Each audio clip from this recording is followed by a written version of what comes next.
नमस्कार, स्वागत है आप सभी का। मैं हूं प्रीति सिंह। इस वक्त की अहम खबरों के साथ बुलेटिन की शुरुआत करेंगे, लेकिन उससे पहले बात कोविड महामारी से बचाव की।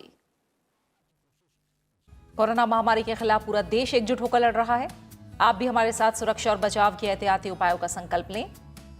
अपना मास्क अच्छी तरह से पहनें, 2 गज की दूरी का पालन करें, सुरक्षित दूरी बनाए रखें, साथ ही हाथों को बार बार धोएं। और अब शुरुआत करते हैं मुख्य समाचारों के साथ। प्रधानमंत्री नरेंद्र मोदी वाराणसी में कोविड वॉरियर्स और वैक्सीन के लाभार्थियों से कल करेंगे संवाद। बातचीत में भाग लेने वाले पीएम के साथ साझा करेंगे अपने अनुभव। टीकाकरण अभियान का सुचारू संचालन सुनिश्चित करने के लिए किए जा रहे प्रयासों के तहत आयोजन।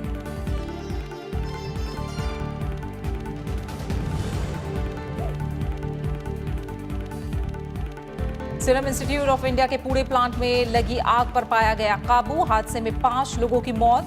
राष्ट्रपति और प्रधानमंत्री ने घटना पर जताया शोक। कंपनी ने कहा वैक्सीन उत्पादन पर नहीं पड़ेगा असर।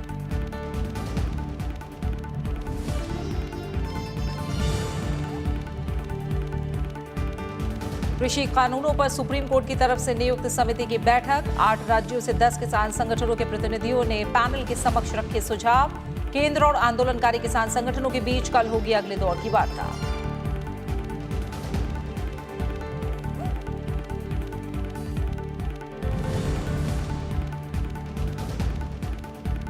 संसद के आगामी बजट सत्र से जुड़ी तैयारियां अंतिम दौर में। राज्यसभा की कार्यवाही के सुचारू संचालन के लिए ड्रिल का आयोजन।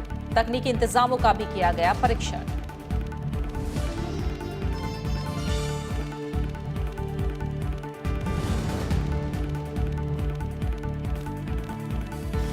और राष्ट्रपति का पदभार संभालते ही जो बाइडेन ने पलटे डोनाल्ड ट्रंप के कई फैसले। पहले दिन 15 कार्यकारी आदेशों पर किए हस्ताक्षर। पेरिस जलवायु समझौते पर वापसी का ऐलान। प्रधानमंत्री नरेंद्र मोदी ने अमेरिका के बाइडेन प्रशासन को दी बधाई।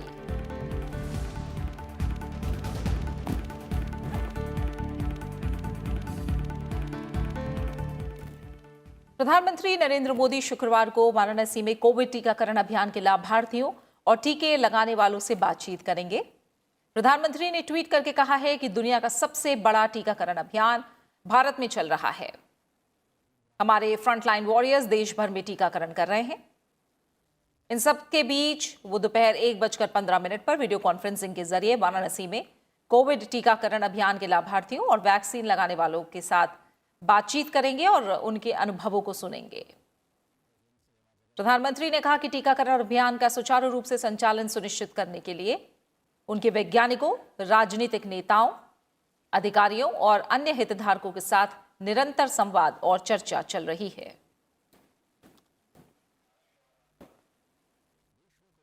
केंद्रीय स्वास्थ्य और परिवार कल्याण मंत्री डॉक्टर हर्षवर्धन ने वैक्सीन के बारे में हिचकिचाहट और गलत जानकारी को समाप्त करने के लिए आईईसी अभियान की शुरुआत की है। आईईसी पोस्टरों का अनावरण करते हुए डॉक्टर हर्षवर्धन ने कहा कि दुनिया भर के देश हमसे वैक्सीन लेने के लिए आग्रह कर रहे हैं, जबकि हमारे अपने देश का एक वर्ग संकीर्ण राजनीतिक स्वार्थ के लिए वैक्सीन के बारे में संदेह और गलत सूचना फैला रहा है। इन झूठी अफवाहों पर रोक लगाना जरूरी है। उन्होंने लोगों से सच्चाई का अनुसरण करने और प्रामाणिक स्रोतों से सही जानकारी प्राप्त करने की अपील की। हमारी वैक्सीन का इस्तेमाल ब्राज़ील, इंग्लैंड, साउथ अफ्रीका जैसे देशों में वहाँ के लोगों को देकर किया जा रहा है। दुनिया के बहुत सारे देश, विशेषकर पड़ोसी देश, उनको हमारे देश की वैक्सीन जो है उपलब्ध कराई जा रही है। दुनिया के बहुत सारे देशों की डिमांड है कि वैक्सीन भारत की हमें मिलनी चाहिए। ऐसे में समाज में जो लोग वैक्सीन के खिलाफ भ्रांतियाँ, गलत जानकारियाँ और गलत फहमियाँ फैला रहे हैं, उनकी जानकारियों को हर तरीके से इग्नोर करके हमको सबको मिलकर वैक्सीन को अपनी और समाज की कोविड के खिलाफ बेहतर सुरक्षा के लिए इस्तेमाल करना ज़रूरी है।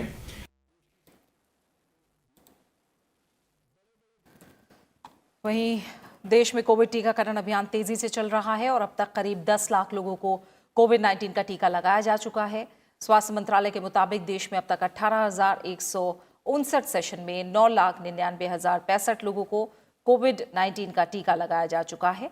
आज 27 राज्यों में कोविड टीकाकरण अभियान चलाया गया और पूरे देश में 1,92,581 लोगों को टीका लगाया गया।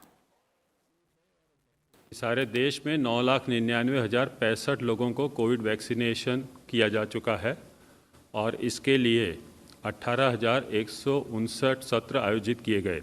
वैक्सीनेशन 27 राज्यों में किया गया और सारे देश में 1,92,581 लोगों को टीका लगाया गया।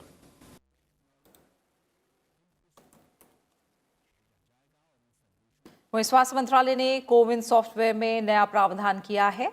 इसमें एक से अधिक सेशन साइट्स का प्रावधान, एक सेशन साइट्स पर एक से अधिक सेशन चलाने का प्रावधान और साइट लोकेशन में परिवर्तन का प्रावधान जोड़ा गया है। कोविन सॉफ्टवेयर के बारे में हमने नया प्रावधान जो आज किया है वो हमने एक से अधिक सेशन साइट का प्रावधान, एक सेशन साइट पर एक से अधिक सेशन आयोजित करने का प्रावधान और साइट लोकेशन को परिवर्तित करने को अलाउ किया है। और इसमें जो प्लानिंग और शेड्यूलिंग है सेशन की पूरे सप्ताह की, उसको इनेबल किया गया है और बेनिफिशियरीज़ की सेफ्टी के लिए हमने कॉन्ट्रा इंडिकेशन को वैक्सीनेटर मॉड्यूल के साथ टैग करने का प्रावधान किया है। महाराष्ट्र के पुणे में स्थित सीरम इंस्टीट्यूट ऑफ इंडिया की इमारत में आग लगने से 5 लोगों की मौत हो गई। आग बीसीजी टीका बनाने वाली इमारत में लगी थी, जिस पर काबू कर लिया गया है। जिस जगह कोरोना वैक्सीन बनाने का काम किया जाता है वो जगह पूरी तरह से सुरक्षित है। महाराष्ट्र के उप मुख्यमंत्री अजीत पवार ने जांच के आदेश दिए हैं। महाराष्ट्र के पुणे में स्थित सीरम इंस्टीट्यूट ऑफ इंडिया में लगी आग से हुए जानमाल के नुकसान पर राष्ट्रपति रामनाथ कोविंद ने शोक जताते हुए शोक संतप्त परिवारों के प्रति संवेदना जताई है। साथ ही प्रधानमंत्री नरेंद्र मोदी ने भी सीरम इंस्टीट्यूट ऑफ इंडिया में लगी आग पर दुख जताया है और हादसे में घायल लोगों के शीघ्र स्वस्थ होने की कामना की। इस घटना के बाद सीरम इंस्टीट्यूट के सीईओ अदार पूनावाला का बयान भी आया है। उन्होंने कहा कि आग लगने से बड़ी क्षति नहीं हुई है, कुछ मंजिलों को नुकसान पहुंचा है। इससे कोविशील्ड के उत्पादन पर कोई प्रभाव नहीं पड़ेगा। केंद्रीय स्वास्थ्य मंत्री डॉक्टर हर्षवर्धन ने सीआईआई में लगी आग से जानमाल को हुए नुकसान पर दुख जताया है।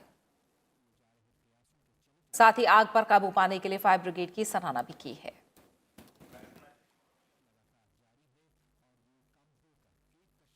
देश में कोरोना वैक्सीनेशन की शुरुआत के बाद भारत ने अब पड़ोसी देशों को वैक्सीन की डोज भेजकर मदद करना शुरू कर दिया है। मिशन मैत्री के तहत बांग्लादेश और नेपाल को कोरोना वैक्सीन की खेप भेजी गई है। वहीं भारत ने अनुदान सहायता के तहत बांग्लादेश को कोविड-19 टीकों की 20 लाख से अधिक खुराक सौंपी है। भारतीय उच्चायुक्त विक्रम दुरईस्वामी ने बांग्लादेश के विदेश मंत्री डॉक्टर AK अब्दुल मोमेन को टीकों की खेप सौंपी है। विक्रम दुरईस्वामी ने कहा कि भारत 1971 में बांग्लादेश के साथ खड़ा था और आज जब हमारी दुनिया पर कहर ढा रही है, भारत फिर टीकों के उपहार के साथ आगे आया है। भारत की ओर से नेपाल को 10 लाख वैक्सीन की खेप भेजी गई है। ये डोज सीरम की वैक्सीन कोविशील्ड है। वैक्सीन की सप्लाई नेपाल के लोगों के प्रति भारत की बढ़ती मित्रता और प्रतिबद्धता का उदाहरण है। इससे पहले भारत ने बुधवार को भूटान को कोविशील्ड की 1.5 लाख और मालदीव को 1 लाख वैक्सीन की खेप भेजी है।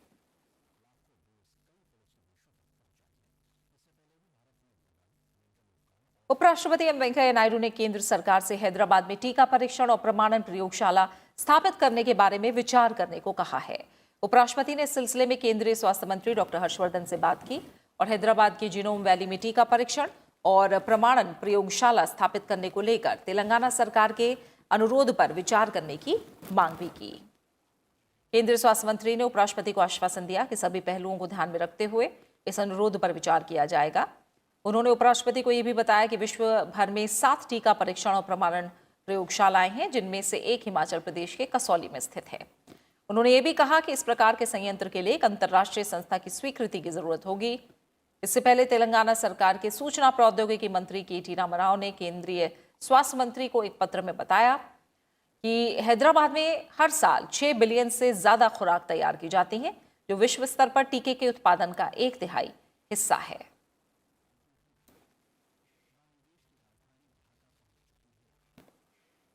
उपराष्ट्रपति एम वेंकैया नायडू ने कपड़ा उद्योग और वस्त्र बाजार से जुड़े कामगारों को नवीनतम तकनीकों को अपनाकर अपने कौशल में बढ़ोतरी करने को कहा है, जिससे वो निर्यात प्रतिस्पर्धा और वैश्विक बाजार पर जगह बनाने में कामयाब हो सके। वस्त्र निर्यात संवर्धन परिषद के वर्चुअल प्लेटफॉर्म का शुभारंभ करते हुए उपराष्ट्रपति ने यह बात कही। उन्होंने कहा कि कपड़ा निर्माताओं को विश्व स्तर पर प्रतिस्पर्धी बनाने के लिए नए सिरे से तैयार और इनोवेशन करना चाहिए। उपराष्ट्रपति ने तकनीकी वस्त्रों के उभरते क्षेत्र की संभावनाओं का पता लगाने का भी आह्वान किया। Unless the average size of apparel firm grows, adopts latest technology and possess skilled manpower, we cannot manufacture quality items and export at competitive prices. Only this way we can exploit the full employment and economic potential of our industry. One of the proposed projects of the Niti Aayog this year is to work with the Textile Ministry to set up mega textile firms to boost our exports in both fabric and garment sector. This is a welcome initiative. We call upon the private sector to partner with the government and innovate in the textile sector to improve the exports. और उपराष्ट्रपति ने वैश्विक कपड़ा निर्यात में भारत की हिस्सेदारी को 6 अंकों से बढ़ाकर दोहरे अंकों तक ले जाने की सलाह दी। उन्होंने अर्थव्यवस्था और महिला रोजगार के लिए कपड़ा क्षेत्र के महत्व को दोहराया और सरकार की ओर से इस क्षेत्र को बढ़ावा देने के उपायों की सराहना की। The women, they are more innovative. They have great ideas, skills. If you give them proper encouragement and if you spot it and then give them the needed training, they will excel. That's why the Prime Minister has now started a separate ministry for skill development, because we need to skill. There is an inherent skill in men and women in our country, irrespective of their background. We need to tap that and we need to encourage it and we need to upgrade those skills. और अब बात करेंगे संसद सत्र की। संसद के budget सत्र को लेकर तैयारियां अंतिम दौर में हैं। आगामी बजट सत्र की तैयारियों का जायजा लेने के लिए आज लोकसभा अध्यक्ष ओम बिरला संसद भवन पहुंचे और इस दौरान उन्होंने सत्र को लेकर तमाम तैयारियों का जायजा लिया। इस दौरान लोकसभा अध्यक्ष ने आवश्यक दिशा निर्देश दिए। उन्होंने सांसदों के लिए पार्किंग व्यवस्था से संबंधित जानकारी और उपयुक्त मानचित्र साझा करने के निर्देश दिए। लोकसभा अध्यक्ष ने नए संसद भवन के निर्माण स्थल पर वायु और ध्वनि प्रदूषण की जांच, स्मोक टावर्स और आवश्यक उपकरणों को लगाने का निर्देश दिया। राष्ट्रपति रामनाथ कोविंद संसद के केंद्रीय कक्ष में 29 जनवरी को सुबह 11 बजे संसद के दोनों सदनों, लोकसभा और राज्यसभा की संयुक्त बैठक को संबोधित करेंगे।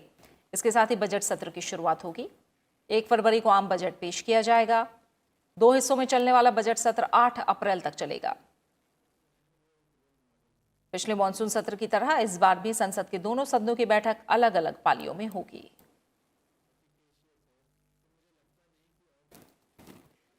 संसद का आगामी बजट सत्र 29 जनवरी से शुरू हो रहा है। उच्च सदन के 253वें सत्र की कार्यवाही के सुचारू संचालन के लिए आज महासचिव देश दीपक वर्मा की अगुवाई में एक ड्रिल आयोजित की गई। इस दौरान महासचिव ने सत्र की कार्यवाही से जुड़े तमाम जरूरी इंतजामों का जायजा लिया। कोरोना महामारी की वजह से मॉनसून सत्र की तरह इस बार भी संसद के दोनों सदनों की बैठक अलग अलग पालियों में होगी। संसद के बजट सत्र की तैयारियां जोर शोर से चल रही हैं। सत्र के दौरान राज्यसभा के 253वें सत्र की कार्यवाही के सुचारू संचालन के लिए गुरुवार को उच्च सदन में एक ड्रिल आयोजित की गई। इसके तहत सदन में बैठक के दौरान सोशल डिस्टेंसिंग और तकनीकी इंतजामों का जायजा लिया गया। कोरोना स्थिति के मद्देनजर सत्र के दौरान सदस्यों के बैठने के लिए राज्यसभा और लोकसभा में सदन के अंदर और दीर्घाओं में बैठने की व्यवस्था की गई है। इन सभी जगहों पर आसानी से संवाद हो और सदस्य सदन के समक्ष बेहतर तरीके से अपने सुझाव रख सके, इसके लिए खास इंतजाम किए गए हैं। ये ड्रिल करीब 1 घंटे से ज़्यादा तक चली। राज्यसभा के महासचिव देश दीपक वर्मा ने सभी तैयारियों का जायजा लिया और सदन की कार्यवाही के विभिन्न पहलुओं का बारीकी से निरीक्षण किया। दोनों सदनों और दीर्घाओं में सदस्यों के लिए विभिन्न मुद्दों को उठाने, वॉइस वोट और डिवीजन में भाग लेने समेत अन्य कार्यवाही की रिहर्सल भी इस ड्रिल में शामिल रही। देश दीपक वर्मा ने सदस्यों की भागीदारी सुनिश्चित करने के लिए ऑडियो गुणवत्ता का भी परीक्षण किया। रिहर्सल के दौरान भाषांतर से जुड़ी व्यवस्था का परीक्षण भी किया गया। संचार कायम रखने के लिए दोनों सदनों के बीच हॉटलाइन की व्यवस्था भी की गई है। सदन की 4 दीर्घाओं में प्रत्येक कक्ष में 85 इंच की 4 बड़ी डिस्प्ले स्क्रीन और 40 इंच की 6 स्क्रीन्स लगाई गई हैं। इसके अलावा आपात स्थिति से निपटने के लिए भी विशेष इंतजाम किए गए हैं। ड्रिल के दौरान राज्यसभा सचिवालय के अधिकारी भी मौजूद रहे। संसद के दोनों सदनों की बैठक अलग अलग पालियों में होगी। 29 जनवरी और 1 फरवरी को छोड़कर राज्यसभा की कार्यवाही सुबह 9 बजे से दोपहर 2 बजे तक होगी, जबकि लोकसभा की कार्यवाही शाम 4 बजे से रात 9 बजे तक चलेगी।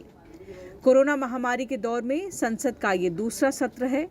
इससे पहले मॉनसून सत्र भी विशेष इंतजामों के साथ आयोजित किया गया था। कृति मिश्रा, राज्यसभा टीवी। संसद के परिवहन और पर्यटन से संबंधित स्थायी समिति के सदस्यों ने श्रीनगर में कश्मीर के व्यापारियों और पर्यटन निकाय से आज मुलाकात की। इस दौरान प्रधानमंत्री कार्यालय में राज्य मंत्री डॉक्टर जितेंद्र सिंह और नेशनल कॉन्फ्रेंस के नेता फारूक अब्दुल्ला भी मौजूद रहे। जम्मू कश्मीर में पर्यटन और संस्कृति को बढ़ावा देने और जम्मू श्रीनगर हाईवे और अन्य सड़कों की स्थिति की पड़ताल करने के लिए 31 सदस्यीय संसदीय दल कल घाटी पहुंचा था। संसदीय दल 23 जनवरी तक श्रीनगर में रहेगा।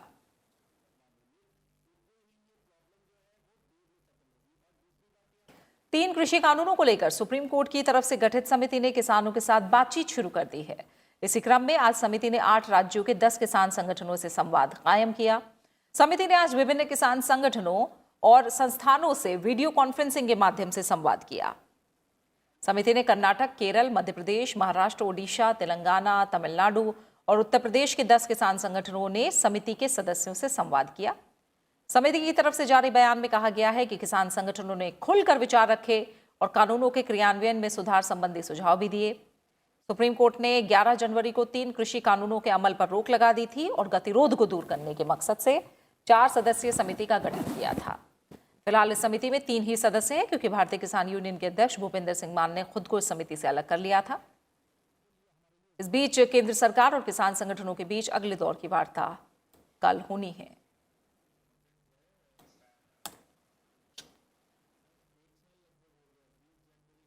असम के बाद पश्चिम बंगाल में विधानसभा चुनाव की तैयारियों की समीक्षा और कानून व्यवस्था की स्थिति का जायजा लेने के लिए निर्वाचन आयोग की टीम राज्य के 3 दिवसीय दौरे पर है।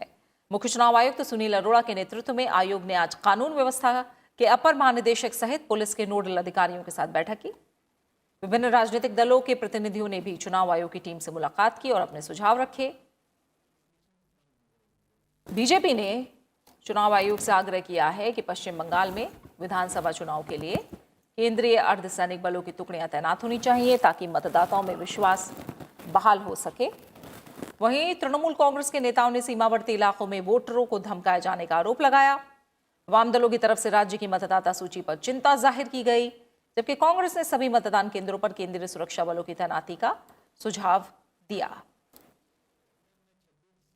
पश्चिम बंगाल में मौजूदा विधानसभा का कार्यकाल 30 मई 2021 तक का है।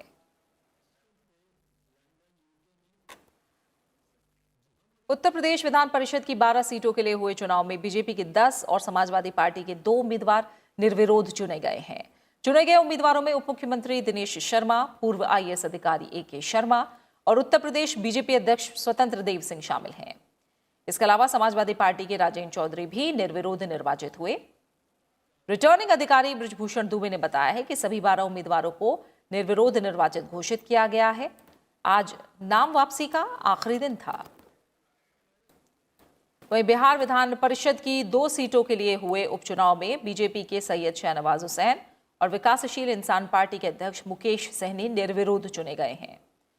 साथ ही आंध्र प्रदेश विधान परिषद की 1 सीट के लिए उपचुनाव में पोथुला सुनीता को YSRCP के टिकट पर विजयी घोषित किया गया है। पोथुला सुनीता पहले तेलुगु देशम पार्टी से MLC थी, लेकिन नवंबर 2020 को इस्तीफा उन्होंने दिया था। 3 राज्यों में विधान परिषद के लिए हो रहे चुनाव में आज नाम वापसी का आखिरी दिन था।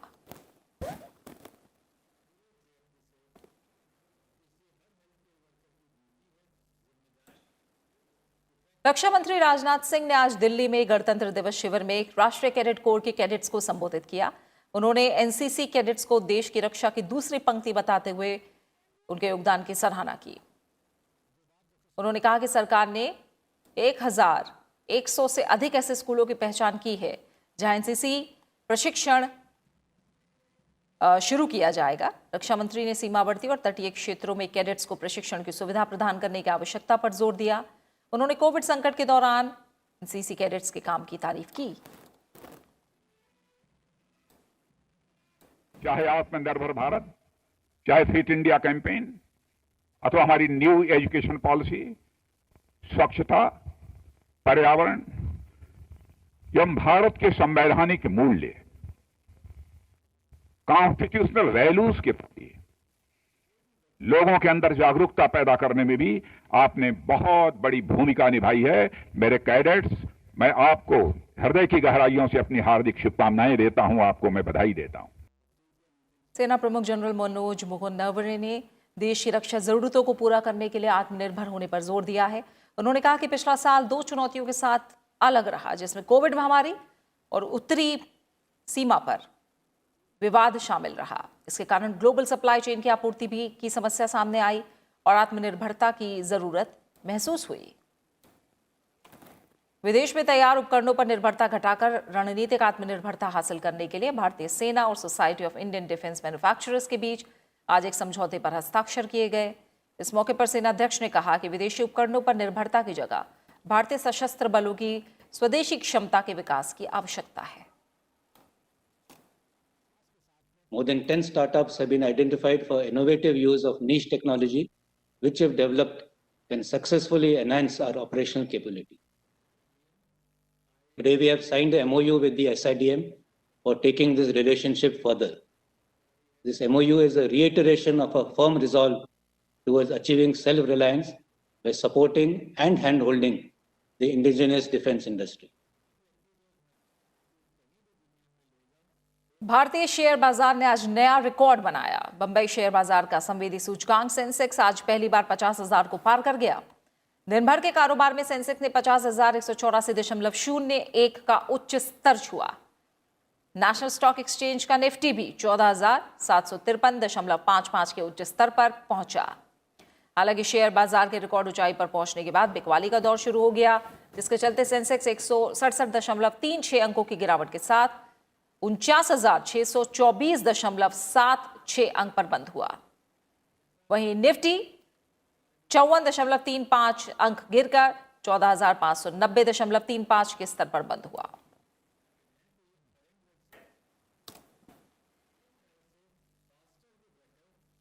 अमेरिका के राष्ट्रपति बनने के तुरंत बाद जो बाइडेन ने पूर्व राष्ट्रपति ट्रंप की कई नीतियों को पलट दिया है। राष्ट्रपति बनते ही उन्होंने 15 एग्जीक्यूटिव ऑर्डर पर हस्ताक्षर किए, जिनमें कोरोना महामारी से निपटने में सरकार को मदद मिलने संबंधी ऑर्डर भी शामिल हैं।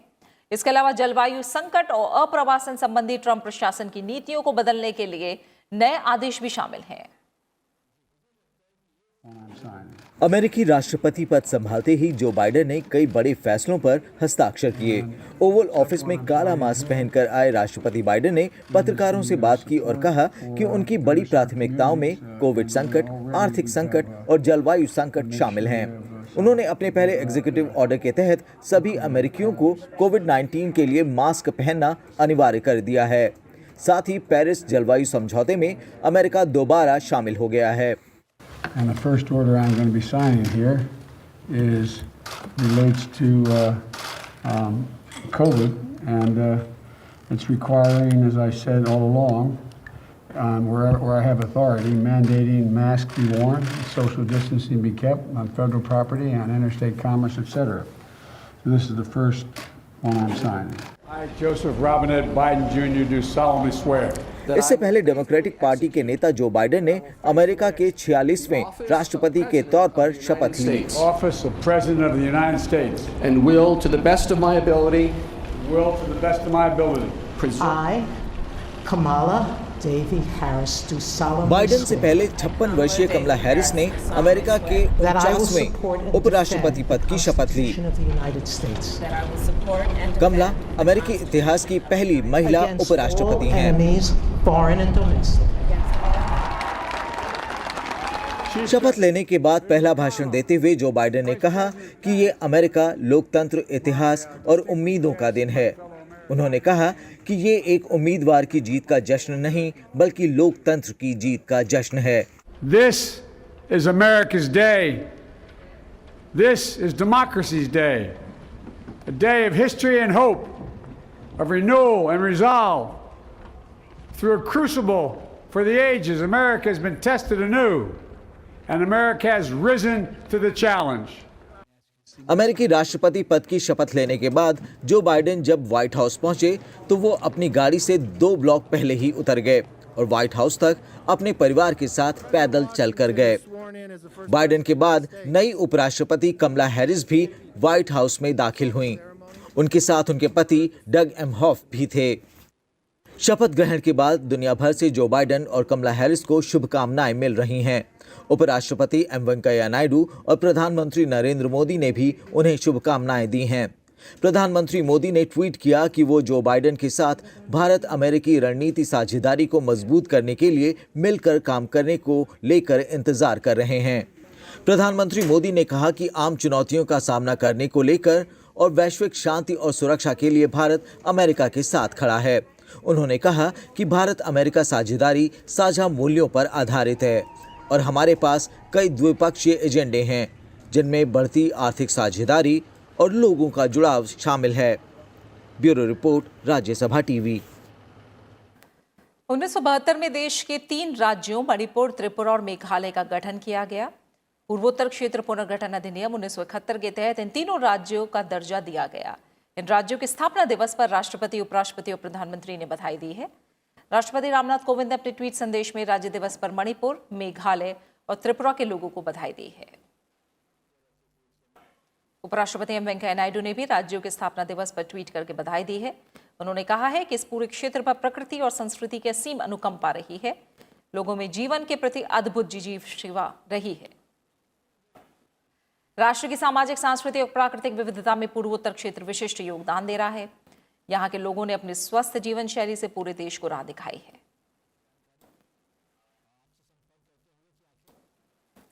साथ ही प्रधानमंत्री नरेंद्र मोदी ने भी राज्य स्थापना दिवस पर तीनों राज्यों के लोगों को बधाई दी।